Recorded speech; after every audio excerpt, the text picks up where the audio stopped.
Hi, my name is Michael and you're about to learn why the stories you love are garbage.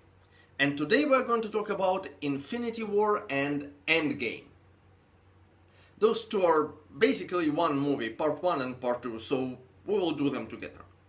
Let's start with Infinity War, which should really be called Infinity of Stupid Decisions. This is another example of the idiot plot trope, with the plot that can't happen unless everybody behaves like an idiot. And most of all this applies to Tony Stark and T'Challa. We've already seen in Black Panther that T'Challa is really stupid, but Stark should have known better. More specifically, I'm talking about the terrible decision to face Thanos on Titan, with only Stephen Strange and Peter Parker fighting alongside him. And note that PP is a kid, and SS is an unknown quantity. Stark literally met him for the first time a few hours ago. So, what if Thanos arrives with half of his army? You barely managed to contain those guys in the first Avengers movie, and that despite their numbers being severely limited. They had to go through a rather narrow portal in the sky. Now you want to go against a force you know pretty much nothing about? And Strange just goes along with it, without even checking the future, which we know he can do. It's basically the horror movie cliché of splitting the party, so that people can be picked off one by one. And likewise, it's only motivated by the needs of the plot. No matter what happens, we have to stay together. Now, let's talk about T'Challa and his decision to open the protective dome over Wakanda. This isn't even Hollywood strategy. This is insanity, on par with Disney live-action remakes. He who moves first controls the enemy. I'm not a military expert, but Wakanda with that dome on is kind of like a big castle, surrounded by tall, thick walls. So T'Challa deciding to open part of the dome because Thanos' troops are trying to get through is akin to the castle defenders saying, hey, the enemy soldiers are constantly trying to scale the walls, let's open the gate for them. In what universe, what bizarre world does it make sense? Again, I don't know much about military strategy, but how about, for example, forming a few small groups that would patrol the perimeter and kill everything that manages to squeeze through? And yes, the plot requires the dome to be open, but how about making Thanos employ some subterfuge instead? Pose as a friendly, maybe? What is your haul over? Arms and ammunition. Over. Again and again, characters make stupid decisions, not because they are supposed to be stupid, not because they have a momentary lapse of judgment, not because they are under pressure, but because that's the laziest way to get the plot moving. Now, to the second part, Endgame. There is something in the beginning that is really terrible, and no, it's not the rat. The rat's fine. After all, if a raccoon can guard the galaxy, why can't a rat save half of the universe? No, the real problem is the jump from time dilation, which is what Scott Lang experienced, to time travel. All that really happened was that his perception of time changed somehow, so that while others lived through several years, for him it was only a few hours. This is actually something we know how to achieve in real life. Granted, we only know some theory, but still. One of the options is to travel really fast, close to the speed of light. Special relativity theory predicts that if we do that and return similarly fast, we would experience much less time passing than those who stayed behind.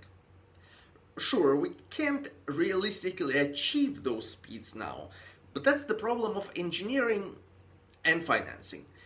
So At least theoretically we can do it, and yet nobody is seriously suggesting somehow using it to go to the past. Why is that? Because those are two very different things. The other option is basically freezing a person and then bringing them back to life. This is even more theoretical, and it's unclear as far as I understand if it's really possible. But this actually happened in MCU before, with Captain America. So how is Scott Lang's experience different from that of Steve Rogers? And again, nobody was screaming time travel when Steve was revived. I understand that the movie wanted to have time travel, which is basically the big reset button, but introducing it this way is even more insulting than just having Stark or Banner saying, "Guys, I've invented a time machine." Even if you want to use Pym Particle, just have the team look through Hank's papers and discover that, hey, he laid out a theoretical foundation for time travel. While we are at it, it feels very strange that Professor Hulk talked about rules of time travel, specifically that you can't really change the present by changing the past, as if they are the only thing that logically makes sense. The existence of other movies kind of proves that they are not. Maybe it's just his idiosyncrasy, but it's a bit jarring. Then, in the middle of the movie, we get a mixed bag. The main part with Stark and Rogers is a fun heist. Also, I especially enjoyed meeting Peggy Carter again. Loved the first season of her series. The death race between Romanoff and Barton was very silly and clashed with the general sci-fi aesthetic. Also, I have no idea why Red Skull was there at all. I mean, okay, if it's his punishment, which again is something from high fantasy, not science fiction, why is he singled out that much? His crimes, however horrendous they were limited to one planet, while, say, Star-Lord's death threatened the whole universe. The rest was, I would say, unremarkable, and I don't feel like spending any more time on it. But then we get to the final battle, and let me tell you.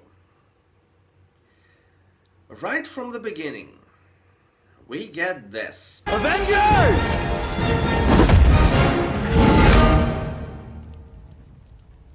Assemble. Two words, and they are wrong in at least three different ways.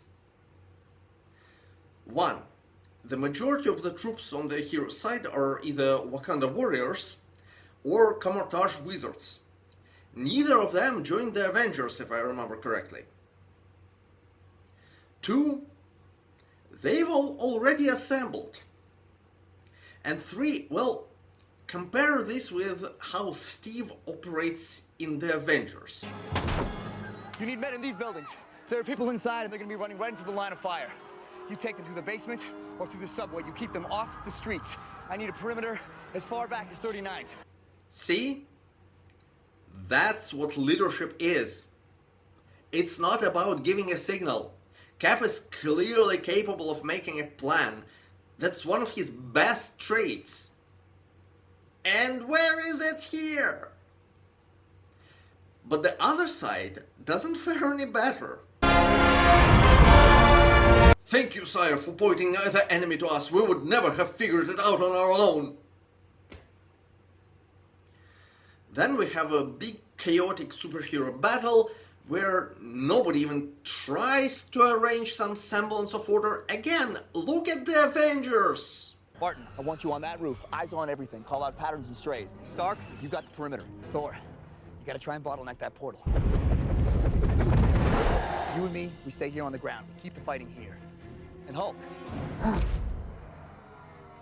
Smash. And note that one superhero who absolutely should be there is absent. You get who I'm talking about, right? What if I give you a hint?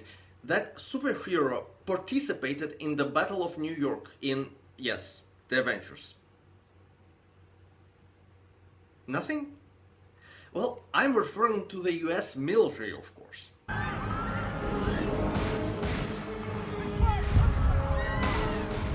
I don't know if that was the army, National Guard, or even some heavily armed police. The point is, superheroes weren't the only people trying to do something.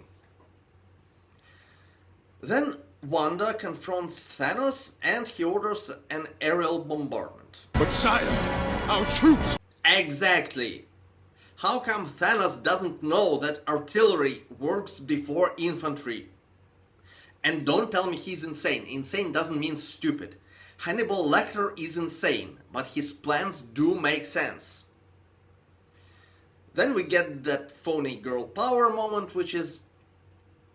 Look, it's possible to support someone who is way more powerful than you are, but it should be by doing something they aren't extremely good at. I want you to go on the net.